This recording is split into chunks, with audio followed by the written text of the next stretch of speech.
Welcome class. Again online lecture जे आपले सुरू आहेत त्याच्यामध्ये आपण transition and inner transition series हा जो आपला टॉपिक आहे तो स्टार्ट केलेला. आणि ह्या टॉपिकमध्ये आपण काय बघितले की ह्याच्यामध्ये दोन टॉपिक मर्ज केलेले आहेत आपले. ट्रान्झिशन इनर ट्रान्झिशन सिरीज बरोबर मेटलर्जी हा एक टॉपिक ह्याच्यामध्ये मर्ज केलेला आहे. आता मेटलर्जीच्या बऱ्याचशा बेसिक कन्सेप्ट ज्या आहेत त्या इथं आहेत. ओके, तर आज आपण मेटलर्जी हा पार्ट जो आहे ह्या टॉपिकशी रिलेटेड तो बघायचा आहे. ह्याच्या अगोदर आपण recently F block elements complete केले आपले.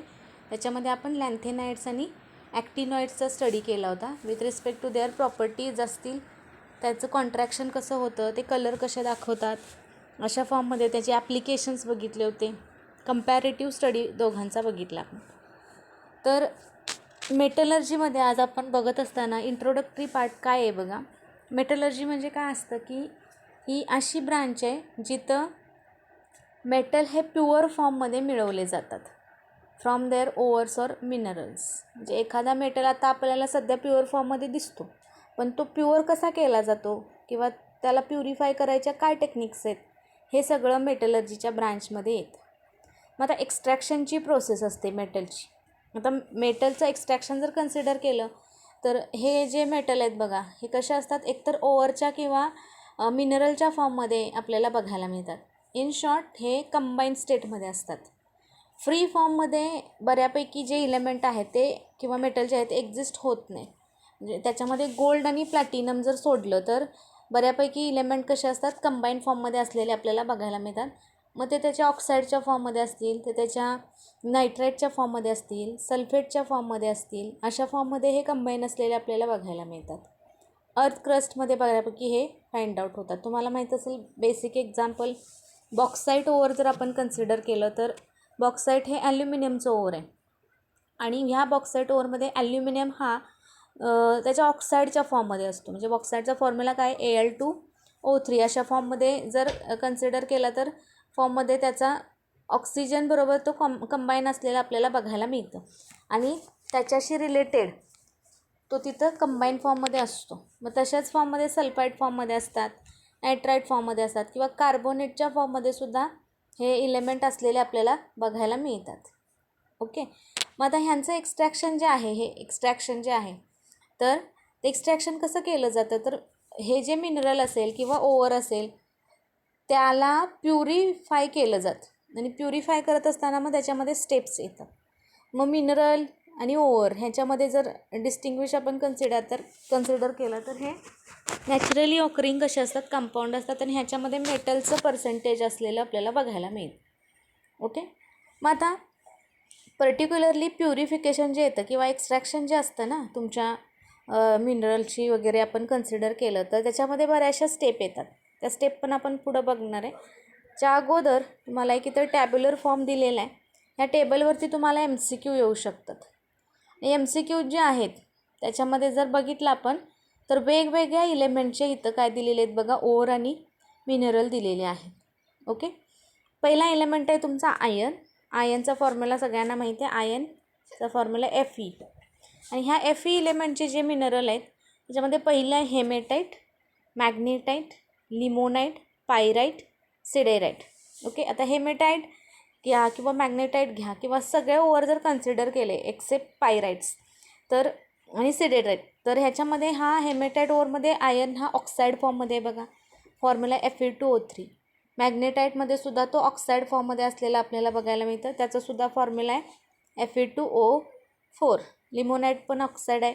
आयर्न पायराईट्समध्ये हा सल्फाईड फॉर्ममध्ये बघायला मिळतो, म्हणजे तो सल्फर बरोबर बाइंड असलेला आपल्याला तिथं बघायला मिळेल. सिडेराईटच्या बाबतीत आयर्न हा त्याच्या कार्बोनेट फॉर्ममध्ये असतो. क्लिअर, म्हणजे असे हे जे आहेत ते कंबाईन स्टेटमध्ये बघायला मिळतात. पुढचं दिलं आहे कॉपर हा इलेमेंट. तर कॉपर पण फ्री स्टेटमध्ये आपल्याला एन्व्हायरमेंटमध्ये असलेलं बघायला मिळत नाही. ते कुठल्या फॉर्ममध्ये बघायला मिळतं तर चाल्कोपायराइट्स.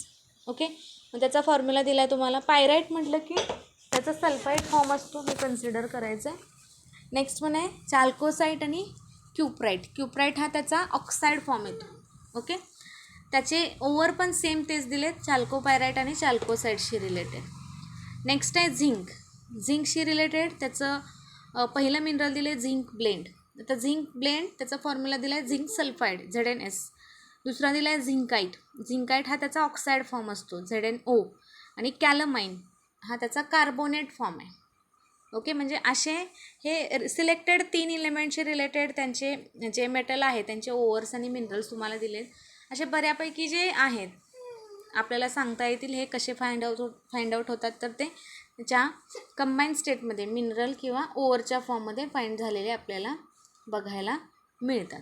ओके, तर हे इंट्रोडक्टरी पार्ट आहे मेटलर्जीचं. मग एक्झॅक्टली मेटलर्जी म्हणजे काय, मी मगाशी तुम्हाला त्याची डेफिनेशन सांगितली, पण सायंटिफिक वेनं मेटलर्जी कसं डिफाईन केलं जातं बघा. ही मेटलर्जी आहे, ही ब्रांच जी आहे ना, ह्याच्यामध्ये काय केलं जातं बघा, commercial extraction of metals from their ores. Commercial म्हणजे जास्तीत जास्त प्रमाणामध्ये त्या ओअरमधनं तो मेटल प्युरिफाय करून बाहेर काढण्याची जी प्रोसेस असते किंवा जी ब्रांच आहे ना, त्याला काय म्हटलं जातं, मेटलर्जी असं कन्सिडर केलं जातं. मग ह्याच्यामध्ये हे मेन डेफिनेशन झाली. 1 मार्कला तुम्हाला हा डिफाईन मेटलर्जी असा क्वेश्चन विचारला जाऊ शकतो. मग ही डेफिनेशन झाली. आता तुम्ही कुठल्या पद्धतीनं तो मेटल तिथनं बाहेर काढताय आणि त्या मेटलचं नेचर कसं आहे, त्या ओव्हरचं नेचर कसं आहे, ह्याच्यावरती मेटलर्जीच्या टाईप्स असतात. समजते ना, कुठला टाईपचा मेटल आहे, त्याचं ओव्हर कुठल्या नेचरचं आहे, ह्याच्यावरून मेटलर्जीमध्ये टाईप्स पडतात. त्याच्यामध्ये पहिला टाईप आहे पायरोमेटलर्जी. आता पायरो हा वर्ड जो आहे तो टेम्परेचरशी रिलेटेड आहे. मग पायरोमेटलर्जीमध्ये पण काय केलं जातं, मेटलला प्युअर फॉर्ममध्ये एक्स्ट्रॅक्ट केलं जातं. फक्त काय करता येतं तिथं आपल्याला, टेम्परेचरचा यूज करून.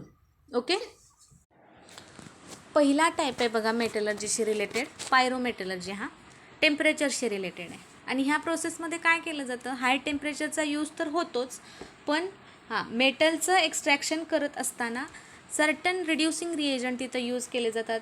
लाईक कार्बन असेल किंवा मग हायड्रोजन असेल किंवा मग ॲल्युमिनियम असेल, अशा टाईपचे रिएजंट तिथं ॲड केले जातात. We can say definition of pyrometallurgy is what, process in which the ore is reduced to metal at a high temperature using reducing agent like carbon, hydrogen and aluminum. म्हणजे ह्या प्रोसेसमध्ये जो तुमचा metal आहे ना, त्याला त्याच्या ओव्हरपासनं रिड्यूस केलं जातं हाय टेम्परेचरचा यूज करून आणि सर्टन रिड्युसिंग रिएजंट हे तिथं ॲड केले जातात. मग depending upon the nature of over, तुमच्या ओव्हरचं नेचर कसं आहे तसा रिड्युसिंग रिएजंट तिथं सिलेक्ट केला जातो. ही पायरोमेटलर्जी झाली, पहिला टाईप मेटलर्जीचा, depending upon the temperature. Second आहे हायड्रोमेटलर्जी. आता ह्या हायड्रोमेटलर्जीमध्ये हायड्रो हा शब्द वॉटरशी रिलेटेड आहे किंवा ॲक्वियस फॉर्ममध्ये ते ओव्हर अगोदर कन्वर्ट करून घेतलं जातं. हायड्रोमेटलर्जीची डेफिनेशन काय सांगते बघा तुम्हाला, process of extracting metals from the aqueous solution. इथं वर्ड महत्त्वाचं आहे, aqueous solution of their salts using suitable reducing reagent.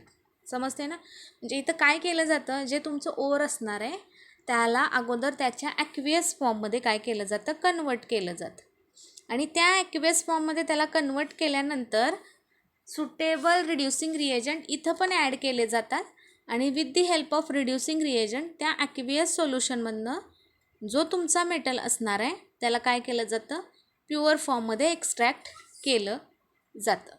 Okay, हे झालं हायड्रोमेटलर्जी. एक मार्कला तुम्हाला ह्या डेफिनेशन विचारू शकतात, पायरोमेटलर्जी, हायड्रोमेटलर्जी किंवा सिम्पली मेटलर्जी. आणि मेटलर्जीचा पुढचा टाईप आहे इलेक्ट्रोमेटलर्जी. आता ह्याच्या शब्दामध्येच त्याचं मिनिंग आहे. इलेक्ट्रोमेटलर्जीमध्ये काय केलं जातं, इलेक्ट्रोलायसिस फॉलो केलं जातं. ऑब्वियस आहे, इलेक्ट्रोलायसिसची बेसिक आयडिया तुम्हाला आहे, ज्याच्यामध्ये काय असतात, 2 इलेक्ट्रोड असतात, ॲनोड असतो, कॅथोड असतो आणि इथंसुद्धा काय असतं, फ्यूज्ड फॉर्ममध्ये तो मेटल क्रिएट केला जातो किंवा ॲक्वियस सोल्युशन फॉर्ममध्ये त्याला क्रिएट केलं जातं. त्याच्यामध्ये 2 इलेक्ट्रोड ते डीप करून आणि मग रेडॉक्स रिॲक्शनच्या हेल्पनं जो तुमचा तिथला असणारा जो मेटल आहे ना त्याला एक्स्ट्रॅक्ट केलं जातं इलेक्ट्रोमेटलर्जीमध्ये. सिम्पली डेफिनेशन बघा काय दिली, process in which metal is extracted by electrolytic reduction of molten or fused metallic compound. ह्या प्रोसेसमध्ये जो तुमचा मेटल आहे ना त्याला इलेक्ट्रोलायटिक रिडक्शननं वेगळं केलं जातं, सेपरेट केलं जातं. ह्याच्यासाठी त्याला त्याच्या फ्यूज्ड फॉर्ममध्ये कन्वर्ट केला जातो. म्हणजे त्याला मोल्टन स्टेटमध्ये हाय टेम्परेचरचा यूज करून ते ओवर पहिल्यांदा फ्यूज करून घ्यायचं आणि मग पुढची प्रोसेस फॉलो करायची. अशा ह्या 3 टाईप आहेत तुमच्या मेटलर्जीच्या, पायरो, इलेक्ट्रो आणि हायड्रोमेटलर्जी. ओके. आता ओव्हरऑल ह्याच्यामध्ये एक डू यू नोचा पॉईंट दिला आहे बघा.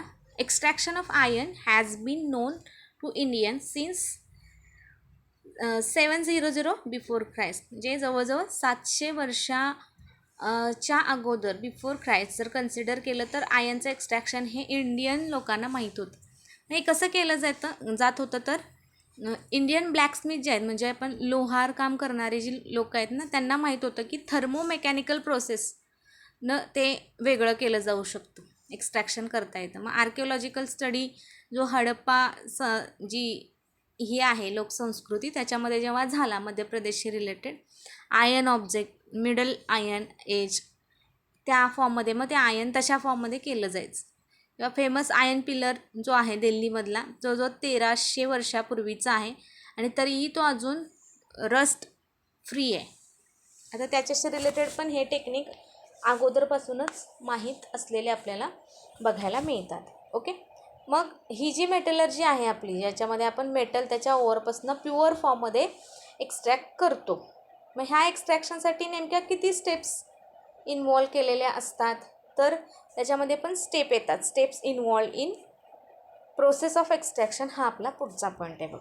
त्याच्यामध्ये पहिली स्टेप आहे you can see uh concentration. Concentration ही पहिली स्टेप येते मेटलर्जीमध्ये. कॉन्सन्ट्रेशनलाच बेनिफॅक्शन असं पण म्हटलं जातं, लक्षात ठेवा. हे जे कॉन्सन्ट्रेशन आहे ह्याला अजून एक वर्ड आहे which is known as a beneficiation of ore. Okay. 1 मार्कला तुम्हाला what is beneficiation of ore असं पण विचारतील किंवा what is concentration of ore असा पण क्वेश्चन विचारला जाऊ शकतो. सोपी डेफिनेशन आहे बघा. मायनिंगमधनं जे तुम्हाला ओवर मिळतं अर्थ क्रस्टशी रिलेटेड पहिल्या स्टेपमध्ये त्याला कॉन्सन्ट्रेट केलं जातं. कॉन्सन्ट्रेट करायचं म्हणजे काय, त्या ओवरमध्ये जे अनवॉन्टेड आहे इन शॉर्ट ज्या इम्प्युरिटीज आहेत त्या रिमूव्ह केल्या जातात. मग ही जी प्रोसेस आहे ना पहिली स्टेप ओवरमधून अनवॉन्टेड इम्प्युरिटीज ज्या आहेत त्या रिमूव्ह करायची जी प्रोसेस आहे त्याला म्हटलं जातं ओवरचं कॉन्सन्ट्रेशन करणं. त्याला काय म्हटलं जातं ओवरचं कॉन्सन्ट्रेशन करणं. डेफिनेशन बघा तुम्हाला इथं काय दिलेली आहे. Okay. After the mining the over is subjected to concentration. In this step impurities are removed. तर ते ह्या ज्या इम्प्युरिटीज आहेत त्यालाच गँग्यू हा वर्ड आला आहे तुमचा.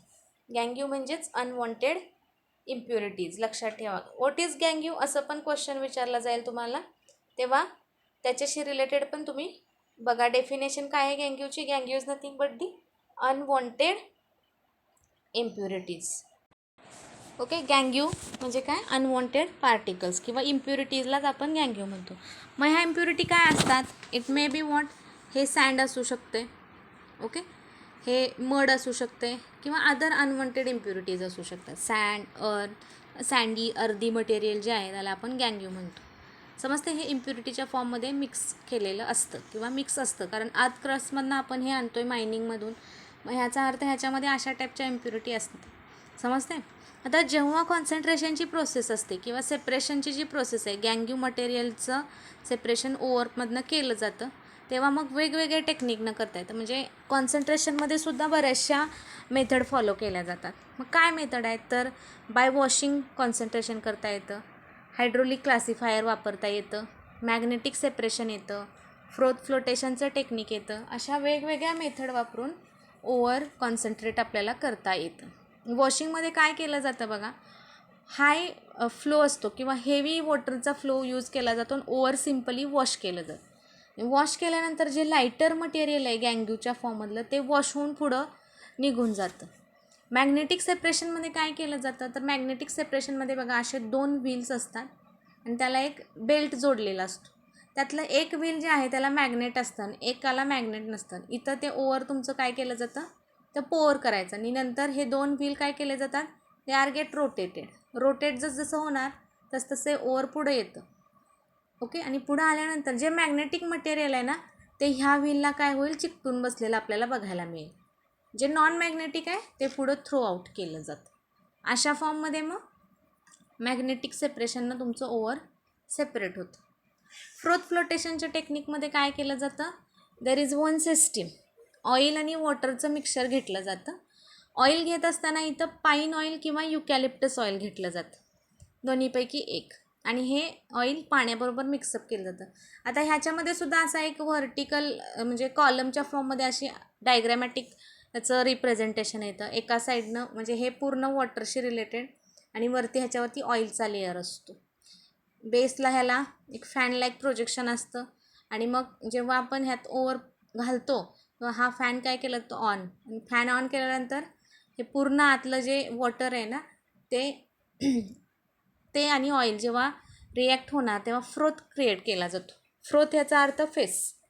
ओके. आणि तो फेस जो आहे ना त्या फेसाशी रिलेटेड मग जे तुमचं गँग्यू पार्टिकल आहे ना ते ओव्हरऑल ऑइलनं कोट केलं जातं आणि ते सरफेसला येतं. म्हणजे ओव्हरच्या फॉर्ममध्ये आहे ते बॉटमला सेट केलं जातं. समजते. हे फ्रोथ फ्लोटेशनच्या टेक्निकनं तुमचे ओव्हरचं कॉन्सन्ट्रेशन करता येतं आपल्याला. अशा फॉर्ममध्ये मग हे टेक्निक्स आहेत कॉन्सन्ट्रेशनमध्ये. पहिली स्टेप आहे कॉन्सन्ट्रेशन ऑफ ओव्हर. जर तुम्हाला तुमचा ओव्हरमधनं मेटल प्युअर करून बाहेर आणायचं असेल तर कॉन्सन्ट्रेशन जे आहे त्याच्यानंतर पुढचं टेक्निक येतं ऑक्साईड फॉर्मेशन किंवा ऑक्सिडेशन.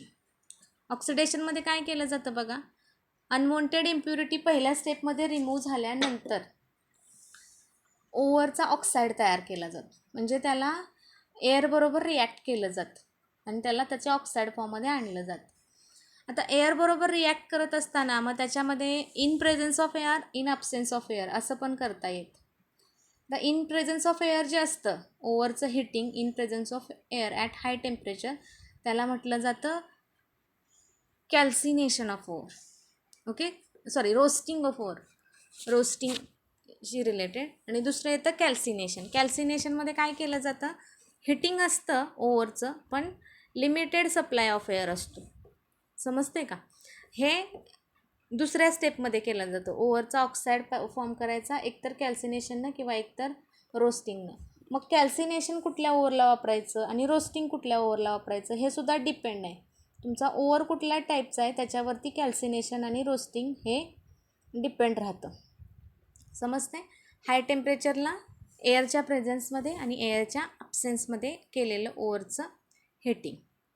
हिटिंगची प्रोसेस झाल्यानंतर ऑक्साईड फॉर्मेशननंतर पुढची स्टेप येते त्याच्यामध्ये रिडक्शन. रिडक्शनमध्ये काय केलं जातं किंवा रिडक्शनच्या स्टेपमध्ये तुम्हाला क्रूड फॉर्ममधला तुमचा मेटल रिडक्शनच्या प्रोसेसला मिळतो. तिसऱ्या स्टेपमध्ये क्रूड फॉर्ममधला मेटल तिथं मिळतो. मग रिडक्शनमध्ये पण वेगवेगळे रिड्युसिंग रिएजंट तिथं वापरले जातात आणि with the help of reducing reagent मग कार्बन असेल, हायड्रोजन असेल, जसा ओव्हर आहे तसा रिड्युसिंग रिएजंट तिथं प्रिफर केला जातो. ओके.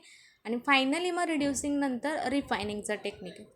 रिफायनिंग म्हणजे काय केलं जातं, रिफायनिंगशी रिलेटेड आपल्याला जर कन्सिडर केलं तर फाईन फॉर्ममधला इथं मेटल तुम्हाला मिळवता येईल रिफायनिंगमध्ये. रिफायनिंगमध्ये पण वेगवेगळ्या स्टेप येतात किंवा वेगवेगळ्या मेथडनं आपल्याला काय बघायला येईल, रिफायनिंग केलं जातं. मग त्याच्यामध्ये इलेक्ट्रोलायटिक रिफायनिंग येतं, पोलिंगचं टेक्निक आहे. अशा फॉर्ममध्ये मग वेगवेगळ्या प्रोसेसनं रिफायनिंग कॅरी आऊट करता येतं. तर असे 4 स्टेप येतात तुमच्या ओव्हरऑल मेटलर्जीमध्ये. यू कॅन सी इथे एक टेबल दिलेलं आहे. इथं दिसते तुम्हाला आयनचं ओव्हर आहे. त्याला पहिल्यांदा क्रश आणि ग्राइंड केलं जातं, मग कॉन्सन्ट्रेशन केलं जातं.